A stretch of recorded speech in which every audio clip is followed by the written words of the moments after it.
Hello, my dear mastermind. 3 different teams looked at the same move you made, and none of them could agree on what it meant. That's not confusion. That's disruption. That's what happens when someone operates outside the range of predictable behavior. They weren't studying your action. They were trying to reverse engineer your mind, and that's where it fell apart. One group thought you were retreating. Another believed you were testing limits. The third assumed it was accidental, unintentional, a fluke. What they couldn't accept was the simplest truth. You already saw further than all of them. When people are used to patterns, they panic when something doesn't fit. You didn't follow momentum, you redirected it. And the moment you did, the entire room shifted without you saying a word. That's the kind of presence that doesn't announce itself. It registers after the fact. They replayed it frame by frame, slowed it down, added notes, highlighted variables, ran simulations. Still nothing lined up, because you weren't playing the same game. You never were. While they were focused on outcome, you were adjusting position. While they debated intent, you were already calculating consequences. Not loud ones, long ones. The kind that don't explode immediately, but quietly rearrange everything downstream. This is where most people get uncomfortable, because they rely on consensus to feel safe. They want agreement. They want confirmation. You don't. You move alone, not out of arrogance, but out of clarity. And clarity scares people who depend on group thinking. That's why the conclusions didn't match. Each team projected their own limitations onto you. One saw fear, because that's what they would have felt. One saw strategy, because that's the ceiling of their imagination. One saw randomness, because they couldn't accept intent without evidence. None of them saw inevitability. None of them saw that the move wasn't about the moment at all. It was about positioning yourself where reactions become predictable and outcomes become optional. You weren't reacting, you were setting gravity. And gravity doesn't argue, it pulls, quietly. Constantly, whether anyone understands it or not. After the meetings ended, the real tension started. Not because they disagreed, but because none of them felt confident enough to be right. That's the difference. When someone truly understands a move, they feel grounded. When they don't, they feel exposed. And your last move did exactly that. It exposed the gap between what they track and what you control. They compared notes, not to learn, but to protect themselves. Each conclusion came with a disclaimer. Each report softened its language. Words like possibly, likely, inconclusive started showing up everywhere. That's what uncertainty looks like in professional clothes. Because no one wanted to be the one who misread you and faced the consequences. They know one thing for sure now. You don't operate on impulse, and you don't chase approval. That alone breaks most models. Systems are built around incentives and reactions. You stepped outside both. You didn't escalate. You didn't withdraw. You didn't explain. You let silence do the heavy lifting, and silence is powerful when it's intentional. They tried to measure timing, but timing only matters when someone is rushing. You weren't. You let the environment move first. You let pressure reveal itself. That's how you spot weakness without probing for it. That's how you force people to show their cards without asking a single question. One team thought you were testing. Another thought you were disengaging. The third thought you were laying groundwork for something bigger. All three were partially right. And that's what made it impossible to pin down, because the truth wasn't in any single interpretation. It was in the overlap. You weren't playing offense or defense. You were changing the terrain. And once the terrain changes, every strategy built on the old map becomes useless. That's why they couldn't agree. They were still standing on yesterday's assumptions while you were already adjusting to tomorrow's consequences. You didn't need consensus. You needed misalignment. Because misalignment creates hesitation, and hesitation creates openings. You didn't rush into the opening. You let it widen on its own. That's the kind of control most people never recognize until it's too late. Not because it's hidden, but because they're trained to look for noise, not precision. What really unsettled them wasn't the move itself. It was what came after. Or more accurately, what didn't. No follow-up, no clarification, no attempt to shape the narrative. You didn't rush to control the story, and that's what broke their rhythm. Most people make a move and then scramble to explain it. You let yours sit. You let it breathe. You let everyone else project their fears onto it. That's when power shifts quietly, because now they're not responding to you.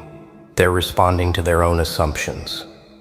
Each team started modeling second and third order effects, but every simulation collapsed at the same point. Your intent couldn't be isolated. There was no emotional spike to anchor it, no pattern of past behavior to lean on. You weren't acting out of urgency. You weren't acting out of ego. You weren't acting out of necessity. That's the nightmare scenario for analysts. A person who moves without visible pressure is a person who chooses timing, not reacts to it. They tried to frame you as unpredictable, but that word is just a placeholder for something they don't want to admit. You're not unpredictable. You're unreadable to systems that rely on incentives. You don't move because you're cornered. You move because you see farther. And when someone sees farther, every short-term signal becomes irrelevant. One team flagged you as a long-term disruptor. Another labeled you a quiet consolidator. The third warned that engaging you directly could accelerate outcomes they weren't prepared for. None of those labels helped them. Labels are only useful when they reduce uncertainty. Yours multiplied it, because every label described a version of you that already felt outdated. You weren't where they thought you were. You had already moved on. Not physically, strategically. You let them analyze the shadow while you adjusted the source. That's why their conclusions drifted instead of converging. You weren't hiding. You were operating at a layer they don't usually monitor, above reaction, above panic, above noise, where decisions aren't loud, but irreversible. They sense that if they misstep now, they won't get a second chance to recalibrate. And that fear didn't come from threat. It came from respect. They don't know how to articulate yet. After that, the conversation changed. Not outwardly, not in meetings or reports. It changed underneath. You became the reference point they didn't name out loud. Every new idea was quietly compared against what you had already done. Every proposed move was filtered through one silent question. What if they're already ahead of this? That's when a single action turns into gravity. You didn't announce yourself. You didn't assert position. You simply existed at a level that forced recalibration. One team tried to slow the timeline, assuming your move was a test. Another rushed, assuming delay would give you more leverage. The third froze, because acting felt riskier than waiting. That's the paradox you created without saying a word. You forced motion and stillness at the same time. They weren't reacting to what you did. They were reacting to what you might do next. And that's where influence lives. Not in execution, in anticipation. You see, systems are built to respond to stimuli, not presence. They can track numbers, behaviors, and outcomes. They struggle with intent that isn't exposed. You didn't leak emotion. You didn't signal fear or hunger. You didn't seek validation from the outcome. That stripped them of leverage, because leverage only exists when someone wants something badly enough to be steered. You wanted clarity. You wanted alignment. You wanted long-term positioning. Those wants don't create noise. They create silence. And silence unsettles rooms that survive on constant feedback. The more they studied your last move, the more they realized it wasn't the peak. It was a checkpoint. You weren't making a statement. You were closing a chapter. That's why their conclusions never matched. They were debating motives while you were finalizing direction. They were arguing over interpretations while you were already integrating consequences. You didn't need them to agree. In fact, their disagreement worked in your favor. Fragmented understanding slows collective response, and you never once had to push that outcome. You let them divide themselves around your calm. That's the difference between power that demands attention and power that bends timelines. You didn't win because you outplayed them. You won because you didn't need to play at their speed. By the time they tried to synchronize their conclusions, it was already too late. The gap wasn't in data. It was in perspective. Each team was staring at the same move, but from different floors of the building. One saw risk, one saw opportunity, one saw disruption. None of them saw intent. And intent is the only thing that actually moves the future. You weren't optimizing for reaction. You were optimizing for inevitability. That's why every attempt to reverse engineer your decision failed. They assumed you were responding to pressure, to competition, to timing. They never considered that you were responding to alignment. You made that move because it fit where you were going next, not because of where you were standing. That's what separates strategy from instinct. Instinct reacts to the room. Strategy reshapes the room without asking permission. You didn't need dominance to be felt. You needed consistency. And consistency at a level they can't decode feels unnatural to people trained to chase patterns. The more they replayed your last move, the more uncomfortable they became with their own models. Frameworks started cracking. Playbooks started contradicting themselves. They couldn't decide if you were cautious or aggressive, defensive or ambitious, patient or ruthless. That confusion wasn't accidental. It was the byproduct of someone operating from principle instead of impulse. When you move from principle, you don't fit neatly into boxes. You overlap categories. You blur labels. And that makes prediction impossible. They kept asking the wrong question. What does this mean? Instead of the right one. Where is this leading? You weren't hiding the answer. You simply didn't broadcast it. And when direction is internal, no amount of external analysis can extract it. They started adjusting their behavior around you without realizing it. Meetings shifted tone, decisions slowed, risks were reevaluated. All because one move reminded them that not everyone is playing the same game. Some people aren't trying to win the moment. They're trying to own the sequence. You didn't disrupt the board. You redefined what counts as a move. And once that happens, every conclusion they reach will always be late. Eventually, the discussions stopped being about your last move and started being about you. Not in a loud way, not publicly. In quieter rooms where certainty matters. That's when they realized the most unsettling truth of all. Your actions weren't isolated events. They were signals. Not signals meant to be understood, but signals meant to compound. Each move made sense only after the next one appeared, and by then the advantage was already locked in. That's why the conclusions never aligned. One team was always a step behind the moment you were actually operating in. You weren't ahead because you were faster. You were ahead because you were calmer.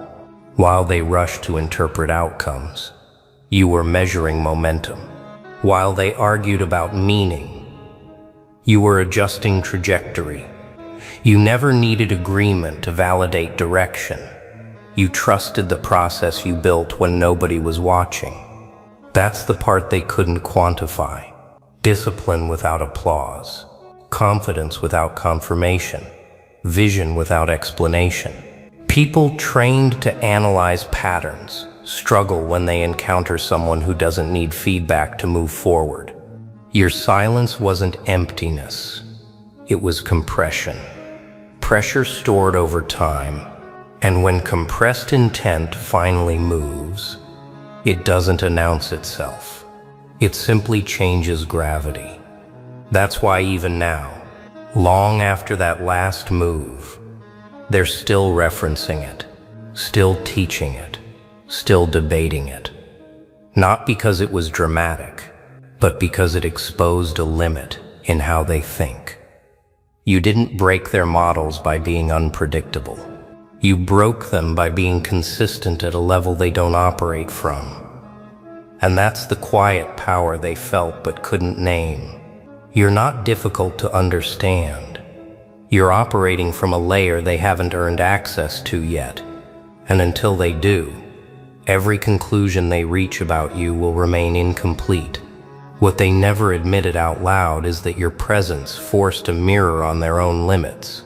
The moment they tried to define you, they exposed themselves. One team saw risk. One saw opportunity. One saw chaos.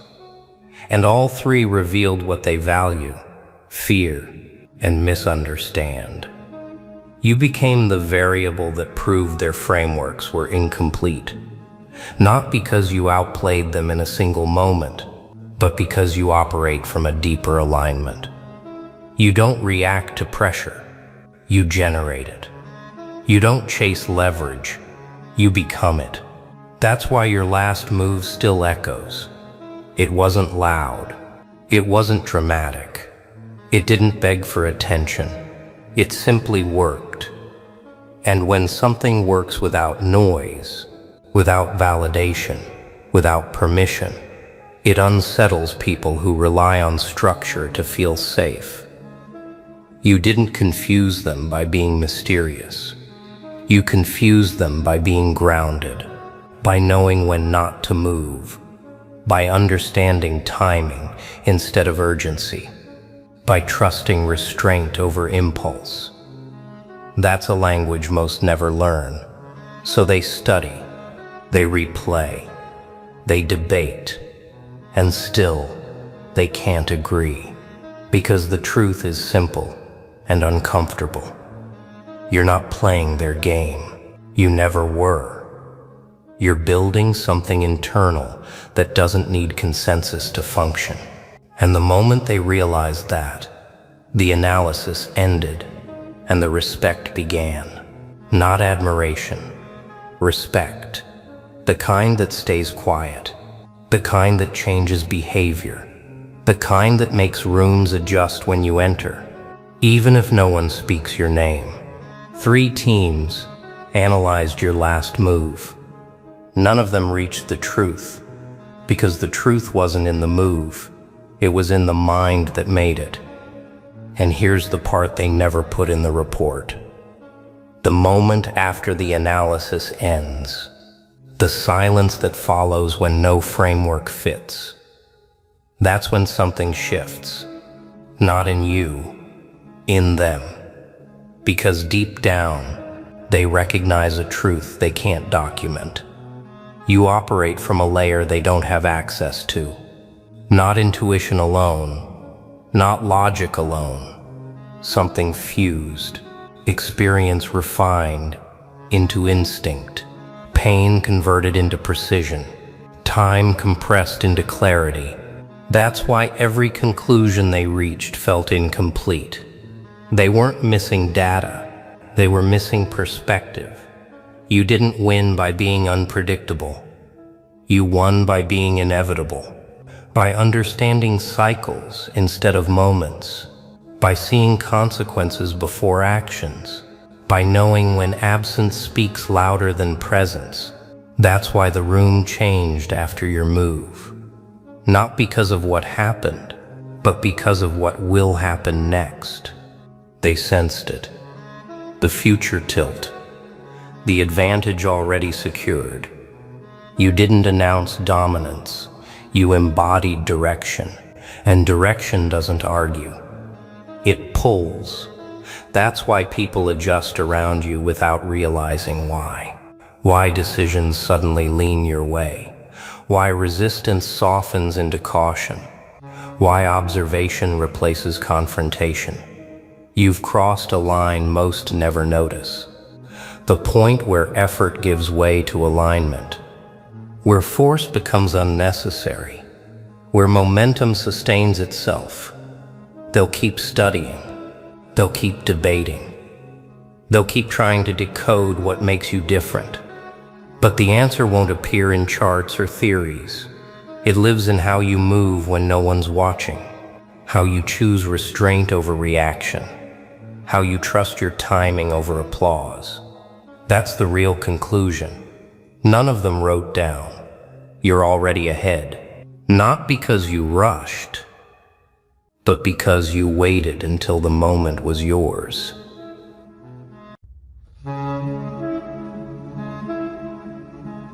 They called you unpredictable because they couldn't map you, because every time they thought they understood your next move, you didn't give them one.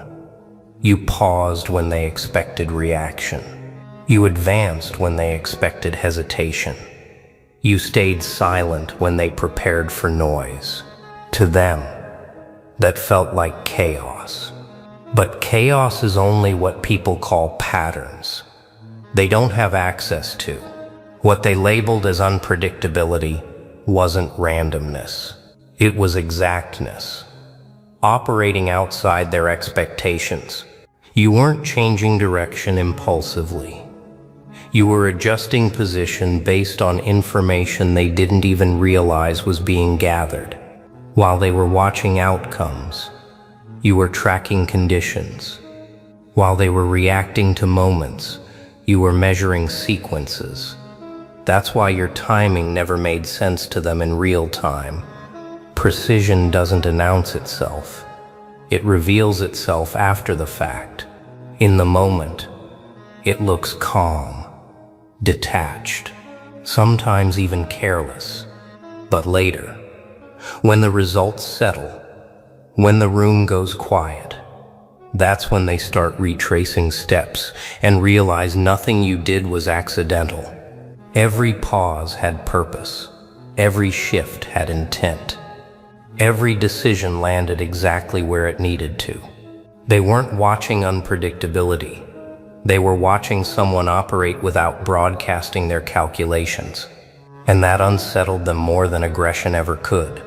Because aggression is readable. Precision without explanation isn't. They mistook your restraint for indecision, your patience for delay, your silence for uncertainty. That's because most people reveal their thinking through motion. They fill space to reassure themselves they're still relevant. You didn't. You let information come to you without signaling that you were collecting it. You watched without leaning forward. You listened without nodding. And while they were trying to provoke clarity from you, you were refining accuracy inside yourself. Precision requires stillness. It requires the discipline to wait until variables expose themselves. You didn't rush because you weren't guessing. You weren't improvising under pressure. You were calibrating. That's why your actions felt sudden to them. They didn't see the preparation because it didn't look like effort. It didn't look like strategy. It looked like absence. But absence was the cover. While they were chasing momentum, you were setting conditions. While they were declaring intent, you were narrowing outcomes. So when you finally moved, it felt decisive in a way they couldn't imitate. Not loud, not dramatic. Final. And finality unsettles people who survive on adjustment. They rely on others to wobble. They need hesitation to insert themselves. Your precision gave them nothing to work with. No cracks, no tells, no emotional leakage. Just clean execution at the exact moment. Leverage existed. And once that pattern repeated, they had to confront an uncomfortable truth. You weren't unpredictable. You were unreadable because you weren't operating on their timeline. What they didn't understand at first was that your timing wasn't reactive. It wasn't influenced by urgency, pressure, or expectation. It was internal. You weren't waiting for permission. You weren't waiting for confirmation. You were waiting for alignment. Most people move when feeling intensifies. Urgency, pressure, impulse. That's why their decisions feel erratic and why they call it instinct. Yours didn't come from emotion. It came from clarity. You let situations fully reveal themselves before stepping in. You allowed people to expose patterns through repetition. You let systems show their limits without interference. And because you didn't interrupt the process, the data became clean. When you finally acted, there was no confusion about direction, no need for correction, no backtracking. That's what separated you. Others made moves to feel relief. You made moves to close loops. That's why they couldn't predict you. Prediction requires familiarity with impulse. You didn't operate on impulse. You operated on inevitability. And inevitability doesn't announce itself. It just arrives. That's when the language around you started to change. At first they said you were hard to read. Then they said you were unpredictable. Eventually they stopped trying to label it at all. Because labels only work when behavior fits a pattern. Yours didn't. Not because it was chaotic, but because it was precise beyond their resolution. Like watching a machine operate faster than the eye can track. They saw the result, never the process. So they filled the gap with assumptions, luck, timing, coincidence. But each time the outcome repeated, those explanations collapsed. Precision leaves a signature. Clean entries, minimal waste, no emotional residue. You didn't sever connections. You didn't shake rooms. You didn't leave noise behind you. You left alignment. Situations simplified after you moved. Confusion dropped out. Options narrowed. What remained felt obvious in hindsight, which is always the mark of a precise decision. People who act emotionally create aftermath. People who act precisely create structure. That's when they realized the problem wasn't that they couldn't predict you. It was that they had been using the wrong lens. They were looking for reactions. You were delivering conclusions. And once that understanding landed, Everything shifted for them internally. They started replaying moments they had dismissed. Times you chose not to speak when everyone expected commentary. Times you didn't step in when others rushed to prove relevance. Times you exited situations without explanation, only for those situations to collapse shortly after. What they called unpredictability was actually refusal to waste motion. You didn't respond to noise. You responded to structure. You didn't engage with appearances. You waited for mechanics. That's why your presence made people uneasy without you doing anything overt. Precision exposes inefficiency. It highlights excess. It makes unnecessary behavior feel loud. And most people live inside unnecessary behavior. So when they were around you, they felt measured without being judged, observed without being confronted, and that pressure came from contrast, not control. You never tried to dominate the field. You understood it well enough to move once and let the field reorganize itself. That's why, in the end, they stopped asking how you did it, because the answer was too uncomfortable. You didn't become sharper overnight. You didn't suddenly evolve. You had always been operating this way. They just finally slowed down enough to notice. What they once called unpredictable turned out to be something far more unsettling. You weren't reacting at all. You were executing from a level of clarity they hadn't reached yet. And precision always looks strange to those still living in approximation. That's the final realization they arrive at, quietly and without ceremony. You were never moving fast because speed impresses people. You were never moving slow because you were unsure. You were moving exactly when movement mattered. And that kind of discipline can't be copied, because it isn't a tactic. It's a posture toward reality. You didn't treat moments as opportunities to perform. You treated them as points of leverage that either existed or didn't. If they didn't, you waited. If they did, you acted once and ended the sequence. That's why there was never chaos around you, only adjustment. No dramatic resistance, only recalibration. People didn't argue with your decisions. They adapted to them. Systems didn't resist your presence. They reorganized themselves around the outcome you introduced. That's the difference between unpredictability and precision. Unpredictability creates instability. Precision creates inevitability. And inevitability doesn't need explanation. It doesn't need defense. It doesn't need validation. It simply becomes the new reference point.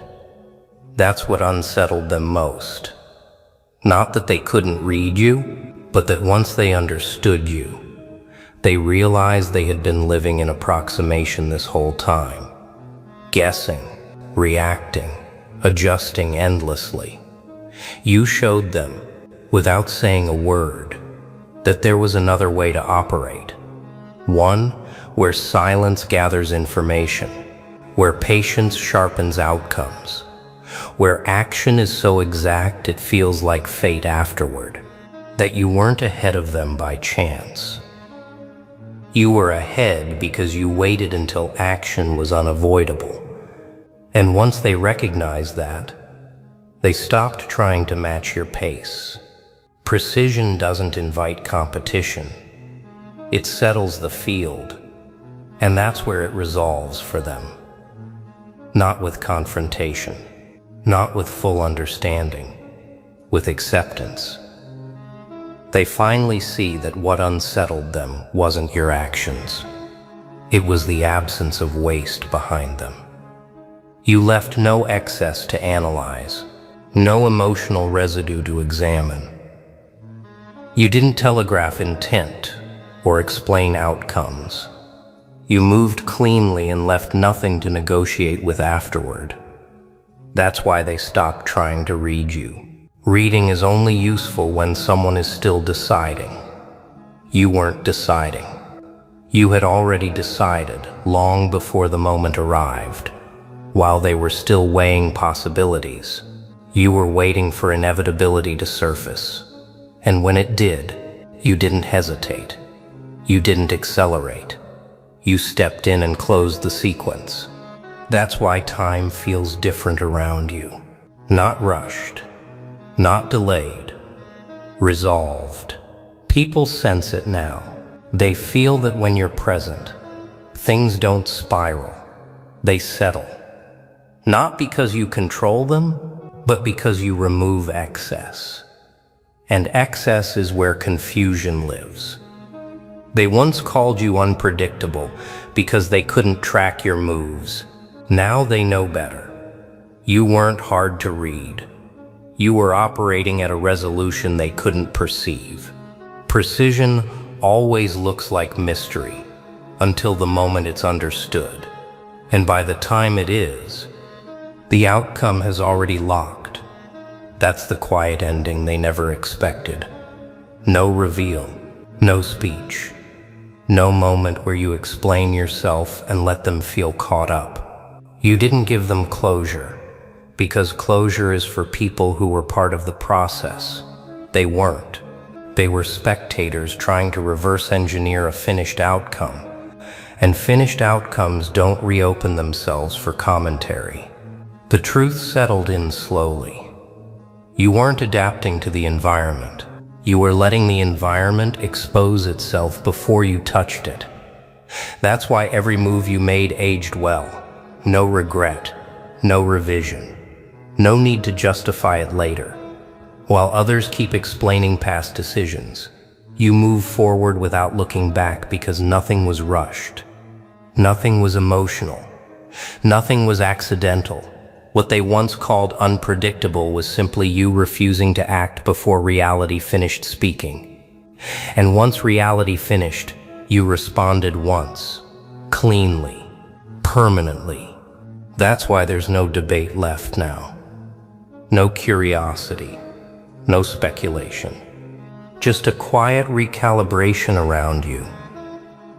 People adjust their expectations before you even enter the room. They choose words more carefully. They move with less noise. Not because you demand it, because precision sets a tone. Chaos can't survive in. You didn't change over time. You were always this exact. They just weren't paying attention until it was too late to call it coincidence. And that's the moment the misunderstanding fully collapses. They realize there was never a phase where you were finding yourself, never a period of uncertainty they could point to. The version of you they see now is the same one that existed before they learned how to notice. You weren't evolving in public. You were operating in private. While they were narrating their growth, you were refining your position. While they were explaining intentions, you were removing variables. That's why your results feel disproportionate to your effort. Because the effort happened where no one was watching. Precision doesn't announce preparation. It hides it. And when the outcome appears, it looks effortless. Only to those who weren't paying attention. They finally understand why copying you never worked. They copied timing without understanding alignment. They copied silence without understanding restraint. They copied patience without understanding leverage. Precision can't be imitated from the outside. It's built internally through discipline. Most people avoid because it offers no applause, so they stop trying to decode you. They stop trying to replicate you. They stop trying to place you inside familiar categories. Because the truth is too clear now to ignore. You were never unpredictable. You were never mysterious. You were exact. Exact in when you waited. exact in when you moved, exact in when you stayed silent, exact in when you ended things. And exactness doesn't belong to those who chase momentum. It belongs to those who let reality finish forming before they touch it. That's why the story about you changed. What started as confusion became respect. What sounded like uncertainty became inevitability. And what they once called unpredictable turned out to be the most precise presence they had ever witnessed. What remains after that realization is silence of a different kind. Not the awkward kind, the settled kind. The kind that follows when a system accepts a constant it can't negotiate with. You don't become louder after precision is recognized. You become unnecessary to monitor. People stop watching you for tells because there aren't any. They stop anticipating reactions because outcomes no longer depend on them. You've already removed yourself from the cycle that feeds uncertainty. That's the lasting effect.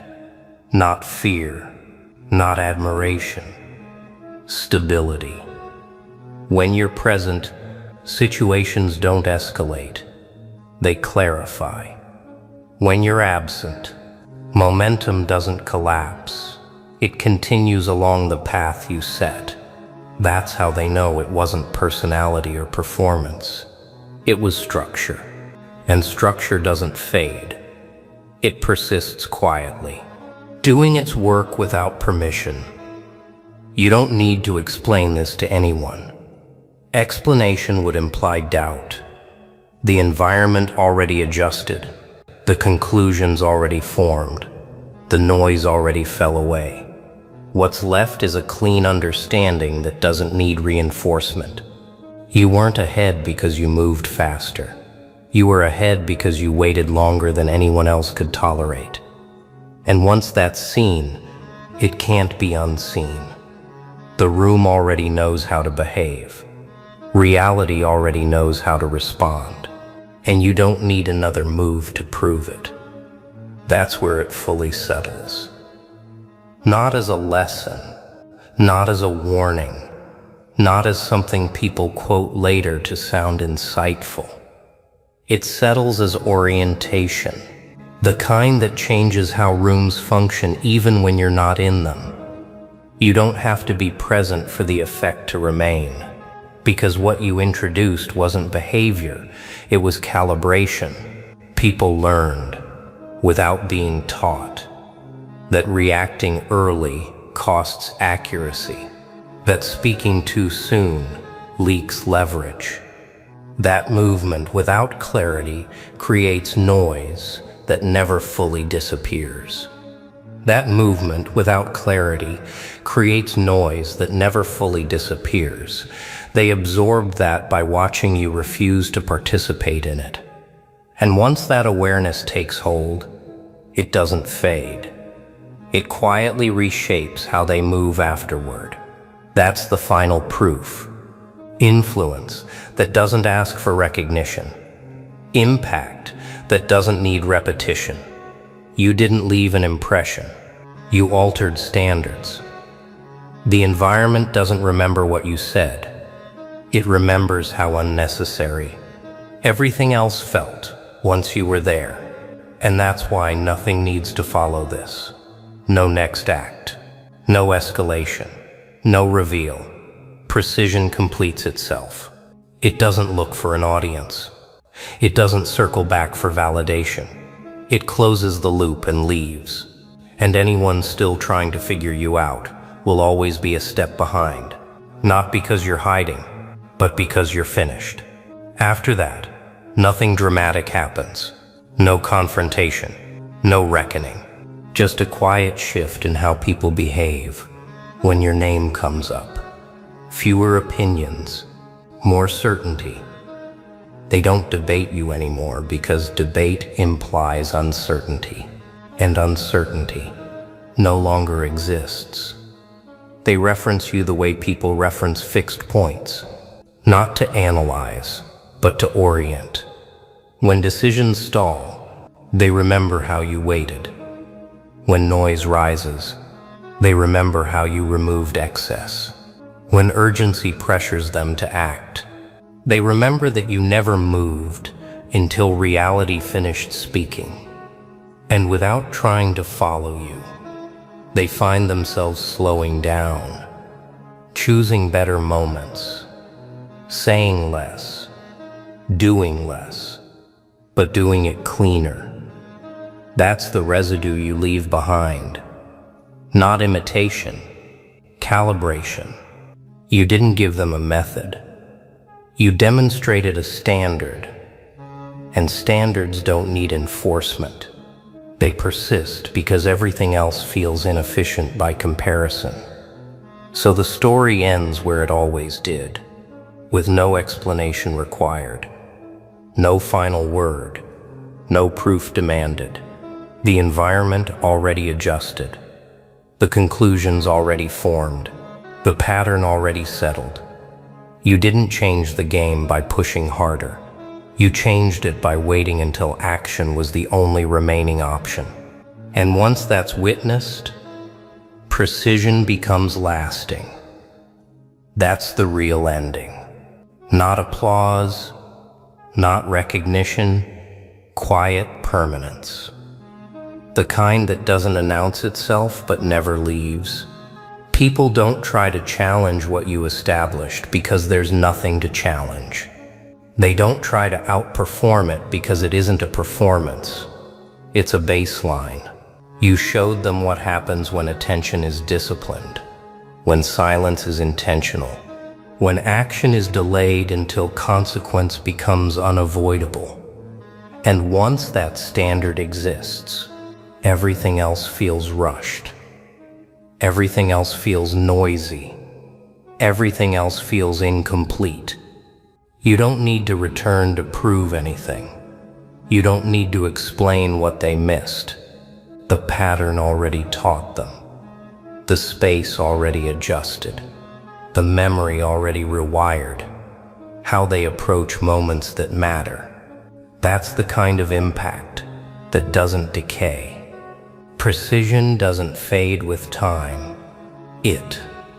And long after the labels fall away, after the curiosity runs its course, one truth remains settled and unchallenged. In hindsight, you were never unpredictable. You were never unclear.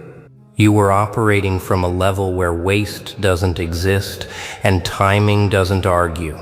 And once someone witnesses that, they don't forget it. They just stop trying to reach it. After all of it, what remains isn't a narrative people retell. It's a silence they adjust to. You don't echo. You don't linger.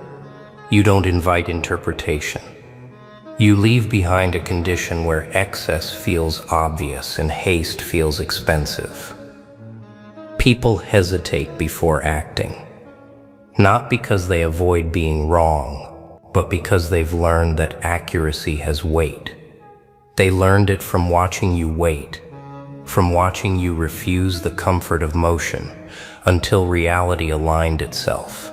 That lesson doesn't fade, it embeds. And once embedded, it changes how time is felt. Moments stretch just enough to reveal leverage. Decisions arrive with less drama and more certainty. The environment becomes cleaner without anyone trying to clean it. That's the mark you leave. Not disruption, resolution, not mystery, precision.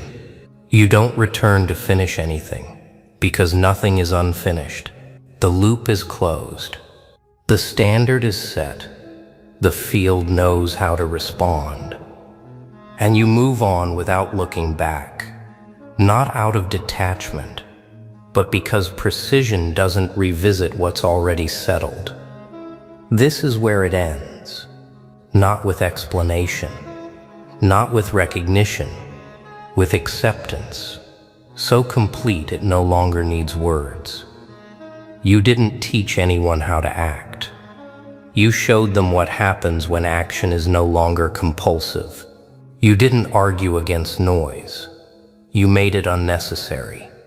You didn't compete with chaos. You outlasted it by refusing to participate. And that's why nothing replaces what you established. Trends expire. Personalities fade. Performances exhaust themselves. Precision doesn't. It becomes infrastructure, something others move around without questioning. Long after the moment passes, the adjustment remains. People still slow down where they once rushed, still measure where they once guessed, still hesitate where they once filled space. They may not remember why. They don't need to. The environment remembers for them, and that's the final truth they arrive at, whether they admit it or not. You didn't leave an impression. You left a condition, one where waste is obvious, where timing matters, where silence carries weight, where action ends things instead of starting noise. You were never unpredictable. You were never difficult to read. You were exact, and exactness doesn't ask to be understood. It simply stands, unchanged, long after everything else has moved on.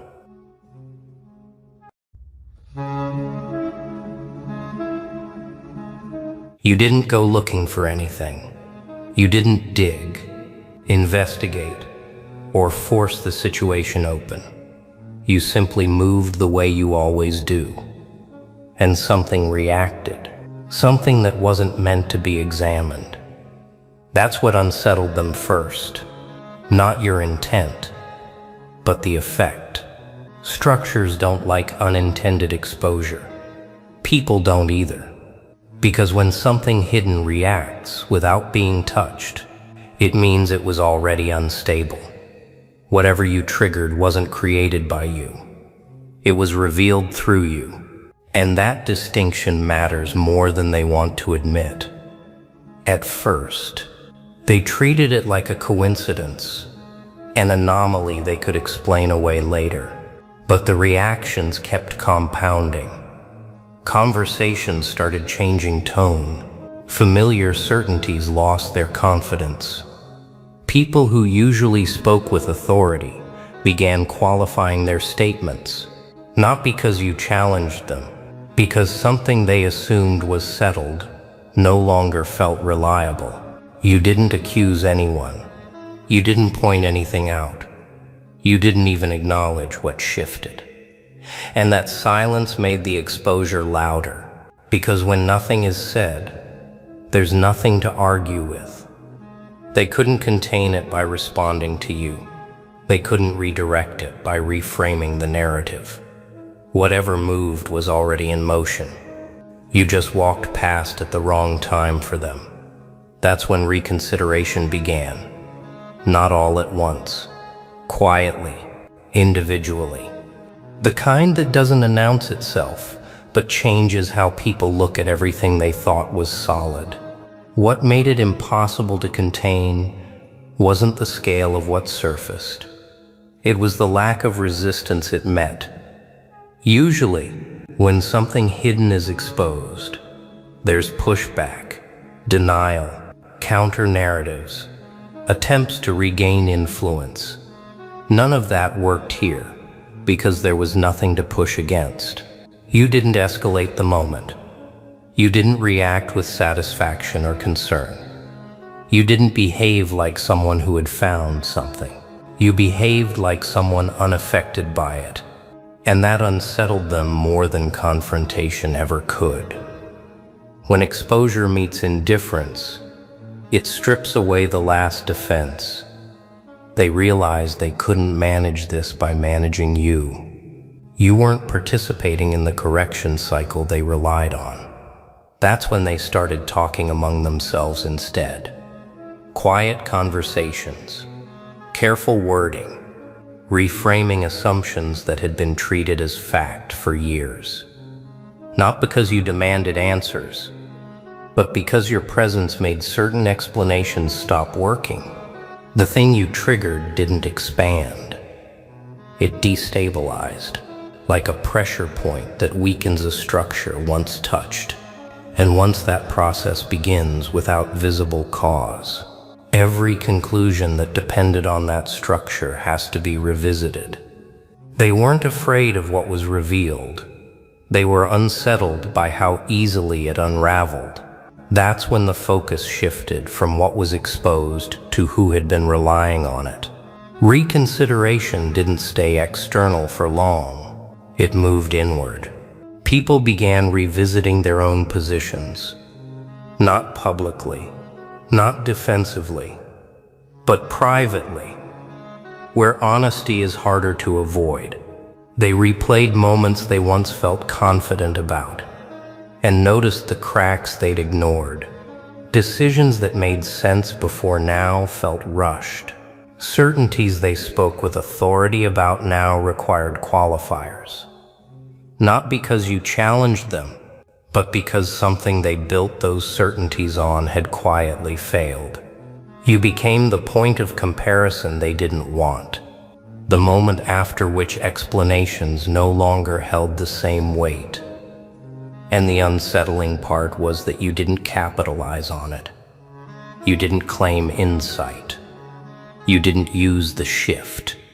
You didn't even stay nearby to observe the aftermath. That absence forced them to sit with the consequences alone.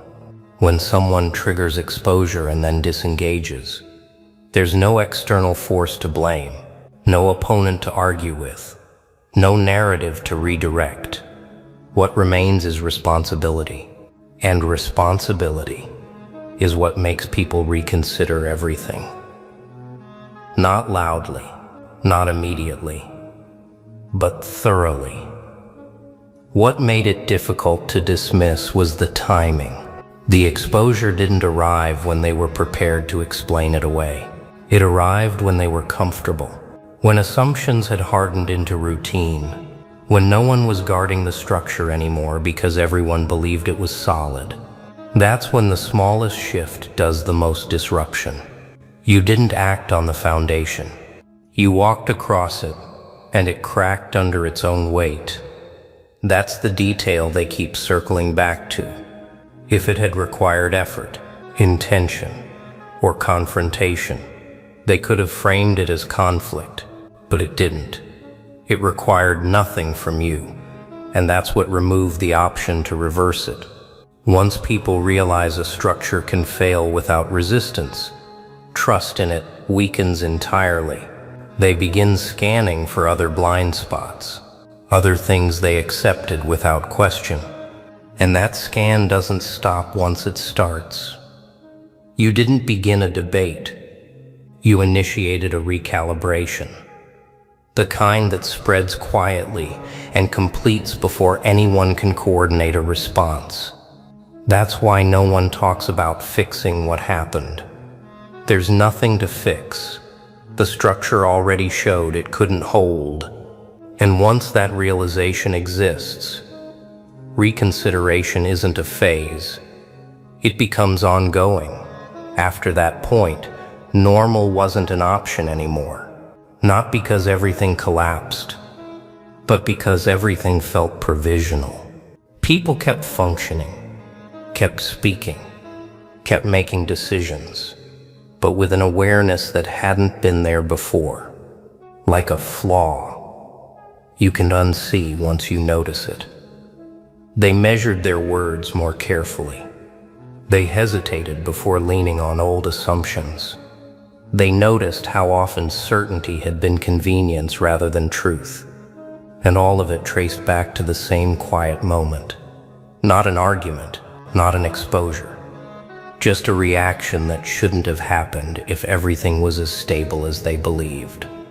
You didn't stay to observe the adjustment. You didn't linger to confirm its effect. You moved on the same way you always do. That's what made it settle. Because when someone triggers a fundamental shift and doesn't circle back to claim it, the shift has no anchor to soften against. It doesn't get reframed as drama. It doesn't get filed away as conflict. It becomes part of the background, and background changes are the ones that last. They don't announce themselves. They hold. They simply redefine what feels solid. Whatever you triggered wasn't meant to be examined because it wasn't meant to be questioned. And now that it has been, everything built on top of it has to be reevaluated. Not all at once, not publicly, but thoroughly. This is where it ends for them, even if they never say it out loud. Once something hidden reacts without being hunted, it can't return to being ignored. They don't talk about what you triggered anymore, because talking would suggest distance from it. And there is none. It's integrated now into how they think, how they decide, how they hesitate. They didn't lose trust in one thing. They lost trust in the assumption that unseen structures are stable by default. That's the cost of unintended exposure. You didn't reveal a secret. You revealed vulnerability, and vulnerability, once noticed, carries forward. They're reconsidering everything, not because you forced insight, but because certainty no longer feels reliable. You didn't become a threat. You became a reference point. The moment before and the moment after. And reference points don't need attention. They quietly reorder everything around them. Whatever you triggered didn't need validation. It didn't ask to be understood, and it isn't shifting back. That's why they're still asking others, because the one person who could explain it doesn't need to. And this is where it settles, without drama and without reversal. The questions don't stop because they get answered. They stop because the answer becomes unnecessary. People adjust faster than they admit. Once they sense that explanations aren't available, they stop asking. You didn't intimidate anyone. You didn't assert authority. You didn't claim a higher position. You simply stopped orienting yourself around external signals. And that single change reorganized everything around you. Overnight wasn't the moment you changed. Overnight was the moment they noticed the change had already completed. That's why the shift felt abrupt. Not because it began then, but because it had finished before anyone was watching closely enough. Now they operate differently around you. More carefully, more precisely. Not because you demand it, but because clarity requires it. You've become a steady reference in how they think, not a variable to test, not a reaction to provoke, a constant to account for. And constants don't need explanation. They don't announce themselves. They don't negotiate. They simply exist, and everything else adjusts. The thing you triggered didn't just shift one belief. It reshaped how belief itself is formed. They don't accept explanations as easily. They don't lean on authority the same way. They've seen how something foundational can react without being attacked. And that awareness sits quietly in every decision they make afterward. You're no longer part of the conversation, but you're embedded in the shift. Not as a cause to debate, but as a moment that changed how thinking moves. They don't trace it back to you publicly, because doing so would force them to admit how fragile their certainty had been.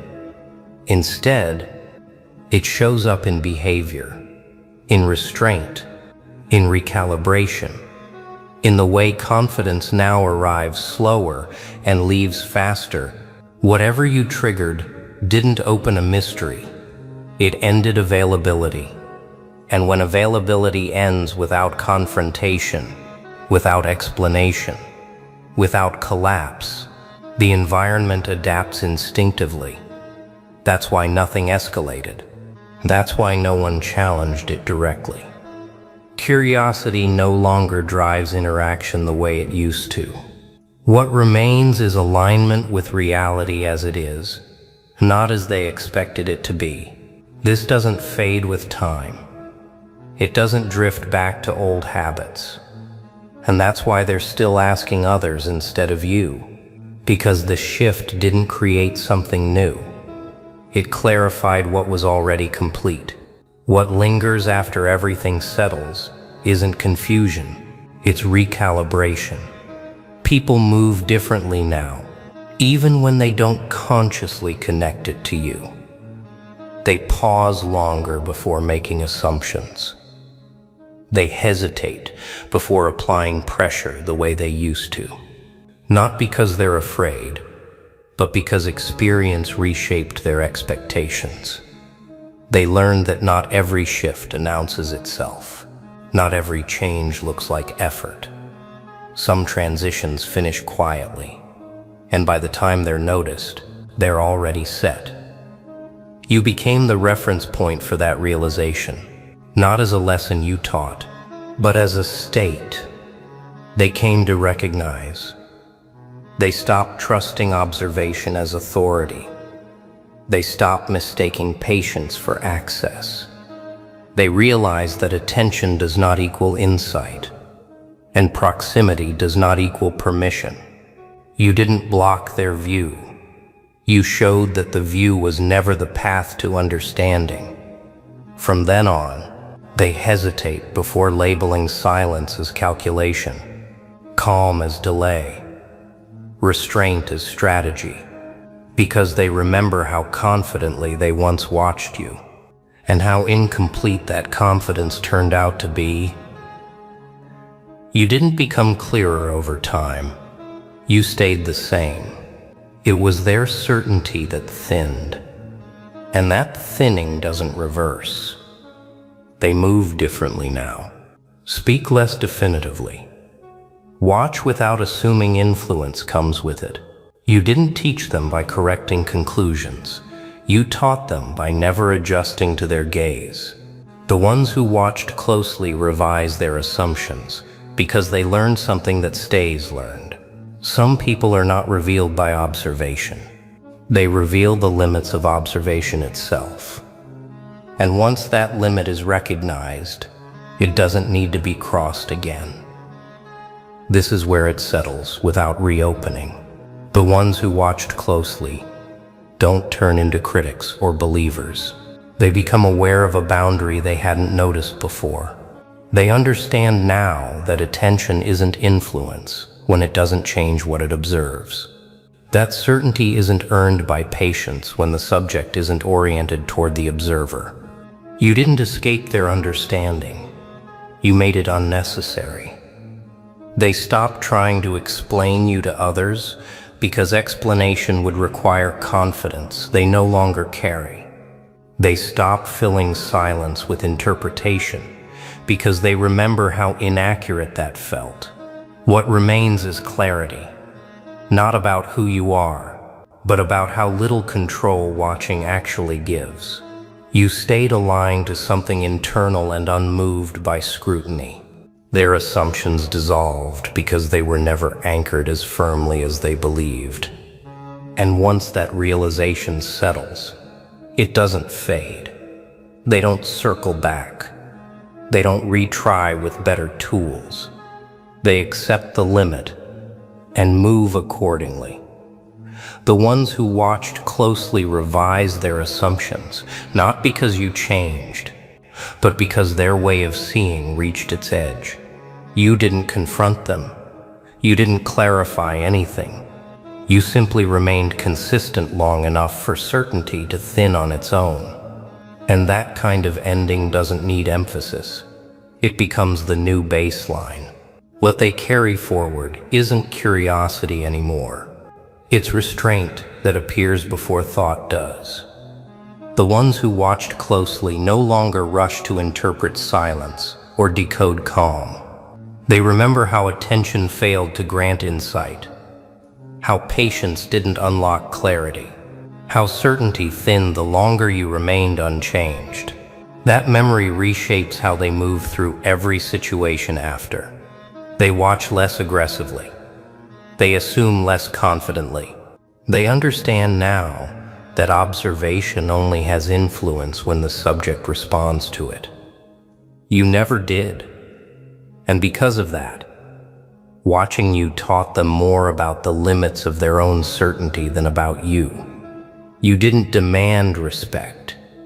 You didn't ask to be understood. You didn't correct a single assumption. You let those assumptions remain until they lost support on their own. And once people experience that kind of unraveling, they don't forget it. They adjust. The ones who watched closely revise their assumptions because they learned something that doesn't require repetition. Some people aren't revealed by scrutiny. They reveal the edge of scrutiny itself. And once that edge is reached, the only accurate move left is to stop pretending you're still guiding the outcome. And the final shift they never announce is internal.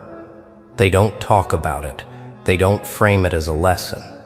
They simply stop overestimating their ability to read people through observation alone.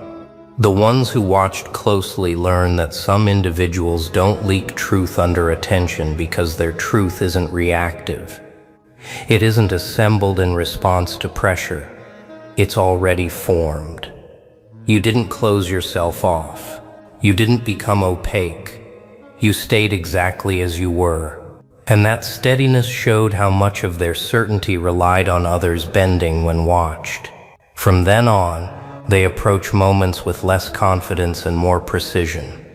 They listen longer. They assume less. They recognize that not every calm is delay. Not every silence is strategy. And not every restraint is waiting to be decoded. You didn't defeat their assumptions. You outlasted them. And outlasting doesn't invite debate. It produces adjustment. Quiet, durable, automatic. The ones who watched closely revised their assumptions because they recognized something that didn't respond to being seen. And once that's recognized, watching becomes observation only, nothing more. This is where it finally stops moving for them. No more interpretation. No more internal commentary. No quiet attempts to revisit it later. The moment settles, and it stays settled. They understand now that you weren't withholding clarity. You were never participating in the exchange that produces it. Their assumptions didn't fail because they were careless. They failed because they were built on a rule that doesn't apply to you. That rule says watching creates access. It doesn't. Not when someone's center is internal. Not when behavior isn't calibrated to reaction. You didn't outperform their expectations. You made the framework they used to form them obsolete. And frameworks, once set aside, don't get repaired. They get left behind. So this is the end state. The ones who watched closely don't look again. They don't revisit. They don't test from a different angle. They already understand what no longer applies. And understanding that is more useful than guessing what might. You didn't become more visible. You became settled. And settled presence ends the need for conclusions entirely. They revised their assumptions because those assumptions reached a limit they can't cross. You didn't push them there. You simply didn't move. And that stillness did all the work. And this is the last thing that settles. They don't try to name you anymore. Labels were part of the old habit, a way to feel finished with something they never truly understood. That habit ends here. What replaces it is restraint that arrives before thought. They sense a boundary without seeing it drawn. They recognize a limit without it being enforced. Not because you warned them, because experience already did. You didn't assert authority. You demonstrated independence from it. And that demonstration doesn't invite debate. It completes the cycle. The ones who watched closely understand now that some people aren't meant to be interpreted. They're meant to be accounted for.